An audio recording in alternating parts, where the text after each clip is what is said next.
Hello and welcome to the Monarchs Friday Focus. A tough night for the Stags Bar Monarchs tonight as we went down 41-48 to the visiting Glasgow Tigers here at Armadale. Joined by a new face on the show, and you may notice a new coloured race jacket as well. This is Derek Smith. What is your official title at Glasgow, Derek? I've no idea, Graham. I've done a multitude of sins over the years, but these days I'm just a radio show host with yourself. Oh, radio, that's it. That's tapes up on Rocksport Radio. We'll get that plug in once off many. Yeah. So Derek's going to join me tonight as we look over the goings on off the match at Armadale tonight. We'll catch up with the Tigers victorious reserve James Sarjeant, and also get a little bit of a different perspective from Stephen Lumsden, who you all have seen as a guest host on some of our shows in the past, who mechanics for Josh Pickering. Just let us know what goes on in the pits. Obviously we see what goes on the track on a night like this, so we can see on the pits, and we'll also see what I would class as race tonight, Heat 5 between Max Rimmel and Chris Harris. So Derek, we'll come to yourself first, and somebody that will be heading West Happy tonight. Very much so, Graham. You know, I did indicate to you on last week's Tapes Up show on Rocksport that I did believe that Glasgow had more, I'm going to use the word quality, more point scoring potential throughout the side, only because the riders are a bit more experienced. And I think it was evidence tonight. You know, the track perhaps wasn't at its best. Early stages looked a bit tricky. It certainly quite a few people out early doors. Quite a few riders out early doors, but you know, Glasgow had riders in almost in every heat who stepped up to the plate and kept the score tight and prevented Edinburgh charging back into contention. For me, that was the big difference. You look through the scorecard, and there was quite a lot of incidents, so there was quite a lot of exclusions and race points, but Glasgow managed to bounce back for that bit. They were able to keep it tight, and in those reruns, keep the damage low, whereas when the roles were then reversed, and it was the Monarchs that fell foul of that, you know, we couldn't quite do the same. I think Heat 9 being the major example of that. Obviously Mark was out winning the rerun, Joe Anderson goes down at the back, turns a 3-all into a rerun.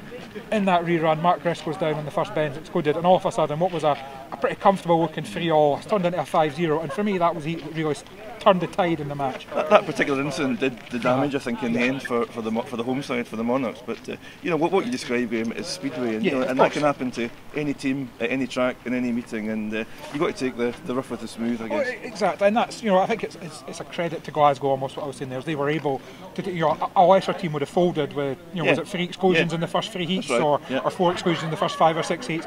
You're right, experienced campaigners like Richie Worrell, Chris Harris, Klaus Visson, Paul Stark, you know, all kept ahead, kept it going, and knew the night would probably turn around for them, and the end it did, and it's a massive 4 points. And that, you know, barring any home hiccups, you've probably got to say that's 1 foot in the semi-finals for the Tigers. We've talked about the format, the short format of the Championship Shield qualification group, and you know, to secure 1 away victory, even a 3-point win, is usually fairly vital and just about assures you passage into the semi-finals. And one man that did impress for the Tigers on a track he does ride well, and we know he loves, was James Sarjeant. We'll hear from James now. So we're joined here by Glasgow Tigers reserve James Sarjeant. James, a good night for yourself and the team? Yeah, it was a good night. Good to get a win away from home, especially at Edinburgh. But now I had a bit of a tricky night. Track were a bit tricky to start with. A little bit grippy to start with, so it made it a bit tricky for a few lads. And I think we had a few crashes tonight, which is never good. But no, I'm just glad to get the win and glad everyone finished the meeting okay. And do you think that was maybe the difference, that the Tigers had their slip-ups earlier on but were able to bounce back, and maybe Edinburgh had their falls and exclusions a little bit later on and couldn't quite bounce back in the same way? Yeah, it's just that meeting goes. It were tricky, but it's the same for all 14ers, so it's I think we've got a few older guys, a few more experienced guys top end, which probably helped us out a little bit better. But now a win's a win. And it does give you a real leg up in the Championship Shield group. Obviously, it's only 6 matches in it, so it got a point at Berwick last week, 4 points tonight. That puts you in really good stead to qualify for the semi-finals.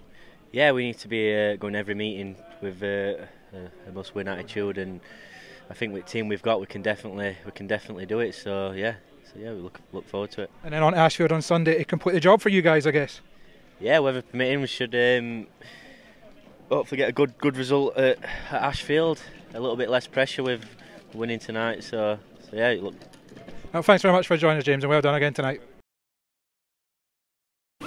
So a real sting in the tail, James, was tonight. You know, paid 8 points.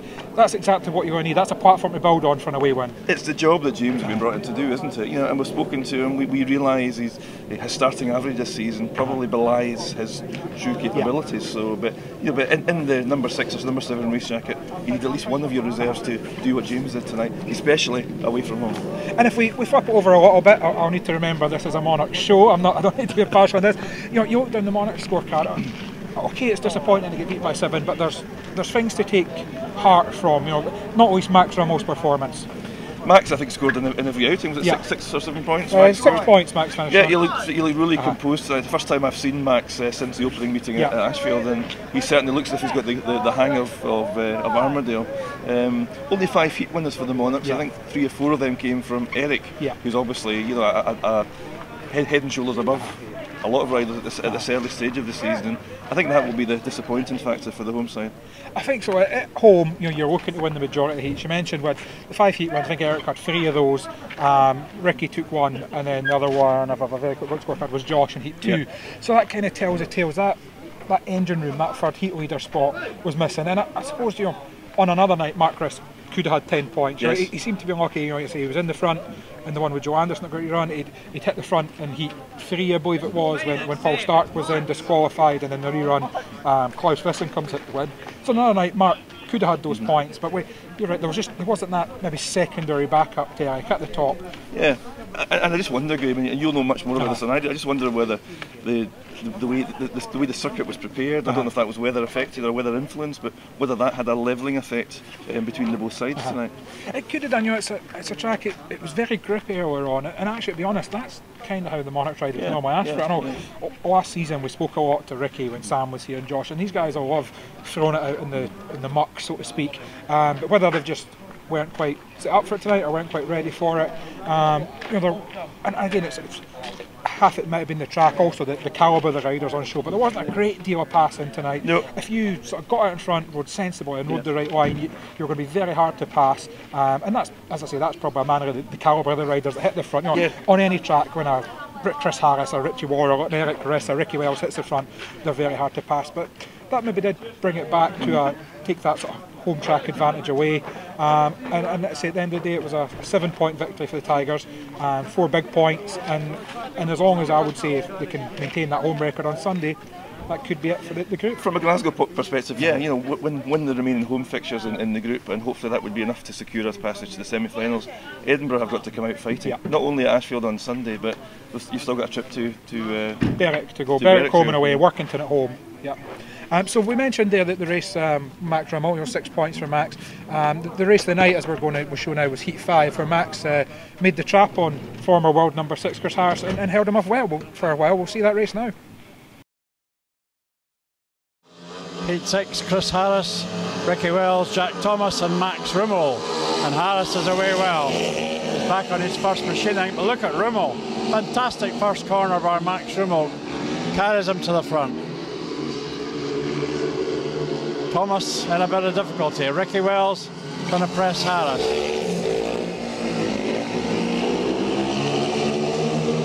Interesting battle. Difficult conditions, so Rummel's doing very, very well.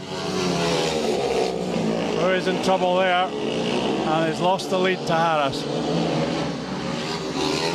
Seemed to almost lose his footing as he went into that turn. He's trying to come back.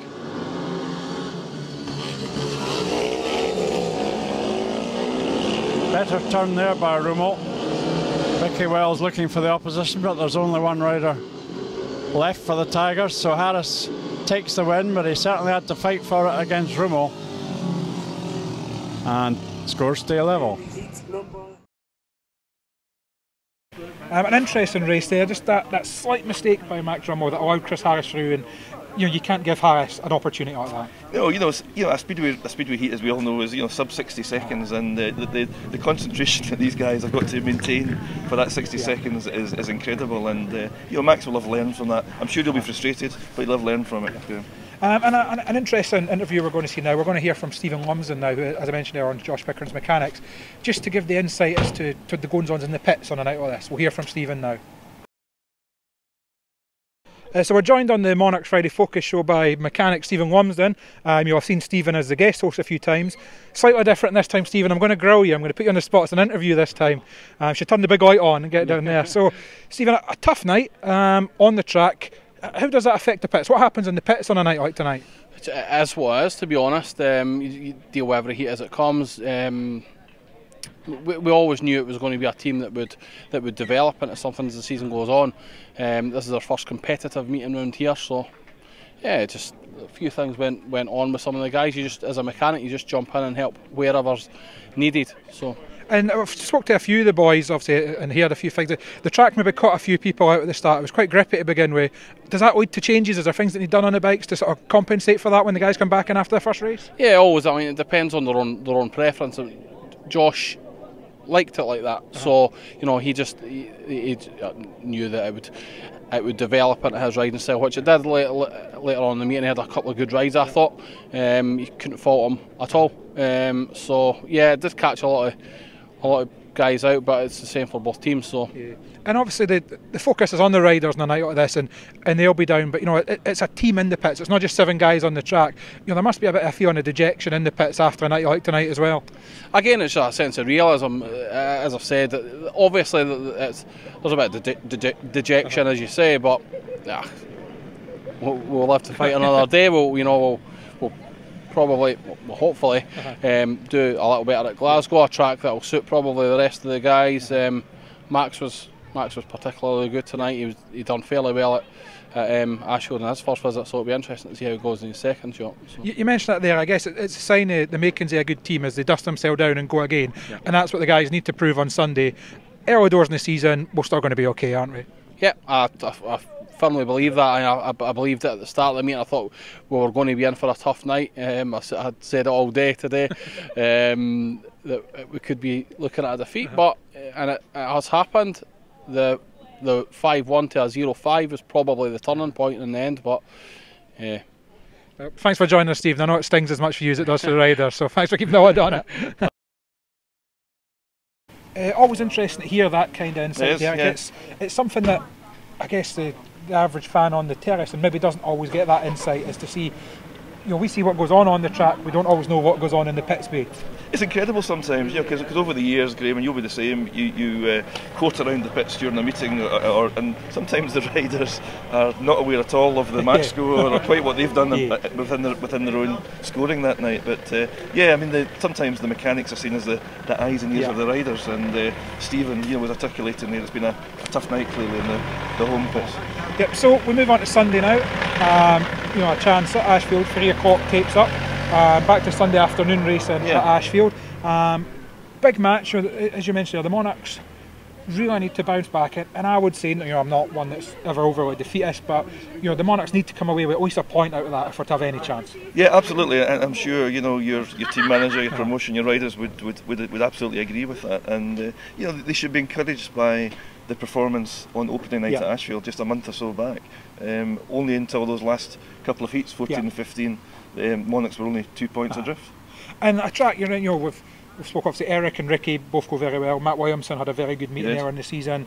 Would expect more from Josh this time, and we've seen it work until last week that anywhere Max Rummel goes for a second time he improves, and we would expect the same for Joel. So, you know, the Tigers are the form team, and they'll be dialed in at home after that resounding win against Derek. But you know, anything could happen on Sunday. Yeah, you know, at the end of the day, Graham, you know, we all start level again on Sunday, 0-0 before heat 1, and you know, heat by heat, the Monarchs have got to show the same sort of fight that they did show tonight. You know, Glasgow eventually managed to succeed in doing a sort of containing job tonight, and you know, didn't allow the Monarchs to fight their way back in. But Sunday's a different meeting entirely. Yeah, well, thank you very much for joining us here on the Friday Focus, and Derek, thanks for jumping in as my co-host. Thanks for asking me. You know, we'll edit this. We'll get some Photoshop on the go, and we'll edit this jersey out in the background. But I say, do keep an eye on the social media for the results from our visit to Ashfield on Sunday. And until next time, good night. Good night.